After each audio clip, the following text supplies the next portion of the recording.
welcome to the deep dive. Today, we're going to unlock a superpower. Oh, a superpower. I like superpower. Yeah. Yeah. The ability to decode earnings calls. Ah, interesting. Remember those events where, like, CEOs and CFOs Yeah. tell investors how their companies are doing? Right. They can be super dense. Yes, they are packed with insights, but they can also be super jargony. Exactly. Yeah. And that's where we come in. We're going to use this podcast called Earnings Whisperer, Investing Smarter with the Facts, Oh, cool. as our guide to help you cut through all the noise and get to the gold.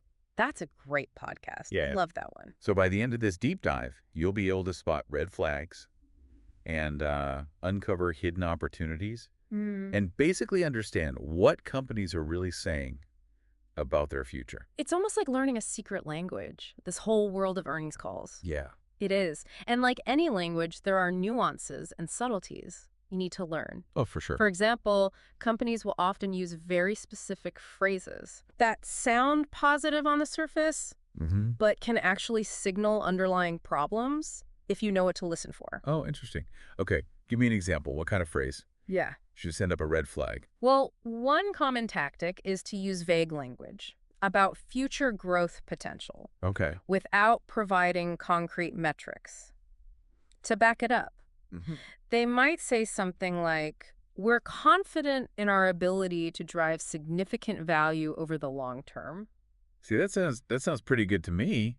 I mean, who doesn't want to drive significant value? Yeah, exactly. That's why it's so important to pay attention to what's not being said. Okay. In this case, they're not giving you any specifics about how they plan to achieve that growth. Right.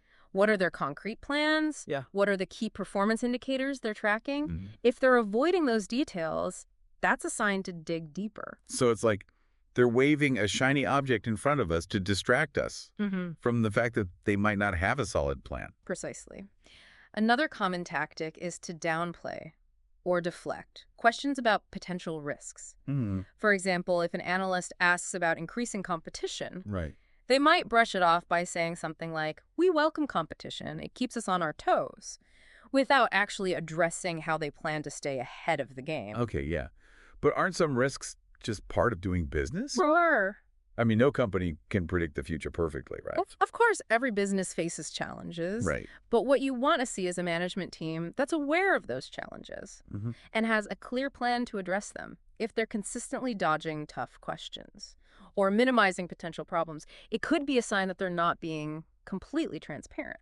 So we're looking for honesty and a willingness to face reality, even when it's not pretty. Yeah. It's about seeing the whole picture, It's about seeing the whole picture. not just the rose-colored version. Absolutely. And that's where things get really interesting because while earnings calls can definitely highlight risks, they can also reveal some incredible opportunities if you know what to listen for. All right, let's talk about those opportunities. How can we use earnings calls to uncover those hidden gems that everyone else is missing? Right. Think of it this way.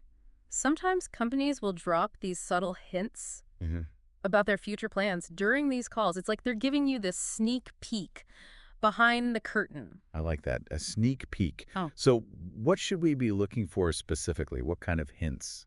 One thing to pay attention to is any mention of new products or services in development. Yeah. They might not reveal all the details, but even just a vague reference can give you a sense of where the company's heading. Right, and I can imagine that's especially important in fast-moving industries like tech, where new innovations can just change everything overnight. Exactly. Another thing to listen for is any talk about expanding into new markets. Okay. That's a classic sign of a company looking to grow its customer base and increase revenue. All right, so we're talking about companies that aren't just sitting back, counting their money. They're actively looking for ways to grow, to innovate. Yeah, I mean, that's the kind of company I want to invest in. absolutely. And don't forget about key performance indicators Oh, yeah? or KPIs. These are specific metrics that companies track to measure their progress towards their goals. You mentioned KPIs earlier, and I have to admit that's one of those terms that always kind of makes me feel a little lost. Sure. Could you just break it down for me? Like, what are some common KPIs that we should be paying attention to? Sure. It really depends on the industry and the specific company, but some common ones include things like revenue growth, profit margins, customer acquisition costs, and customer lifetime value. Okay, so if I'm listening to an earnings call Yeah. and I hear a company boasting about, their strong revenue growth, that's generally a good sign. Right.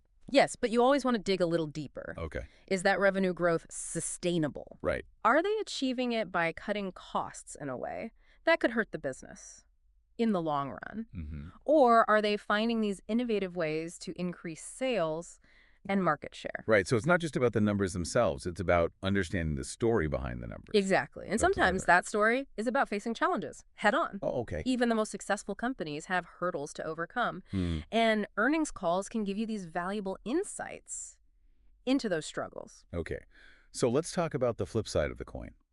What are some common challenges that companies tend to reveal during these calls? Well, one of the biggest challenges that comes up again and again is increasing competition. Right? In today's global marketplace, companies are constantly battling for market share. It's like this constant game of chess, isn't it? Exactly. Trying to anticipate your competitors' moves Yeah, and stay one step ahead. exactly. Another common challenge is rising costs, whether it's raw materials, labor, shipping. I mean, inflation and supply chain disruptions can really eat into profit margins. And then there's that whole issue of changing consumer behavior, Yeah. which, I mean, can be so hard to predict. Totally. One minute, everyone's obsessed with one thing, and then next minute, it's something totally different. That's right. Companies need to be agile and adaptable to stay ahead of the curve. But here's the thing. Understanding these challenges can actually help you make better investment decisions. Oh, really? Explain that to me. How does knowing about a company's problems make me more likely to invest in them? It's not about blindly investing in companies with problems. It's about seeing the full picture. Okay. We're not looking for perfect companies. Those don't exist. Right. We're looking for companies that are aware of their challenges and have a realistic plan to overcome them. So it's about that transparency or that honesty, being upfront about the obstacles and demonstrating a clear strategy for how they're going to navigate them. Precisely. And that brings us to this concept of a whisper insight, your key takeaway from each earnings call that helps guide your investment decisions. It's that moment when you kind of connect the dots and develop a deeper understanding of the company's true potential. Okay, I'm intrigued. Tell me more about this whisper insight. How do we develop it? Well, it's not a magic formula, but there are a few key things to focus on. First, pay close attention to the company's long-term strategy. Right. Are they thinking 5 or 10 years ahead, or are they just focused on short-term gains? Yeah, that's a great point. It's so easy to get caught up in those quarterly numbers, but the real winners are the companies that are playing that long game. Yeah, It's like they're building a house, not just putting up a tent. Yeah. You want to see that solid foundation. exactly. And you also want to consider the broader industry context. Right. Is the industry growing or shrinking? What are the major trends? And how's the company positioned within that landscape? So we're not just looking at the company like in isolation. We're zooming out and understanding the whole ecosystem that they're operating in. Precisely. And finally, don't forget to evaluate the management team. Right. Do they have a solid track record? Yeah. Do they seem credible, trustworthy? Because ultimately we're putting our faith in the people running the show. Right. We want leaders who inspire confidence and have a clear vision for the future. Exactly. Now remember, this whole process of deciphering earnings calls, it's like building a muscle. The more you do it, the better you'll get at spotting those subtle clues and developing those whisper insights. So where can our listeners go to find transcripts and analysis Yeah. of these calls? Because let's be real, most of us don't have time to sit through hours of financial presentations. You can usually find transcripts directly on the company's investor relations website. Okay. Most publicly traded companies post them there. And for analysis, there are a lot of great financial news websites and blogs that break down the key takeaways from these calls. That's super helpful. So as we wrap up our deep dive today, let me just recap what we've learned.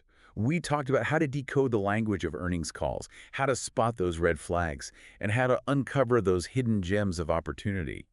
And most importantly, we talked about developing your own whisper insight, which is like your own personal superpower for making smart investment decisions. Yeah, it's all about connecting those dots, seeing that big picture and developing that gut feeling about a company's true potential. And remember, it's a journey. No one becomes an expert overnight. The key is to keep learning, keep practicing, and keep listening for those whispers. And who knows, you might even find yourself getting excited about earnings calls. Oh, yeah. They can actually be quite fascinating once you know what to listen for. Well, that's a wrap on our deep dive into earnings calls. I hope you all learned something valuable today. I know I did. It was a pleasure diving in with you. And to our listeners, we'll catch you next time on The Deep Dive.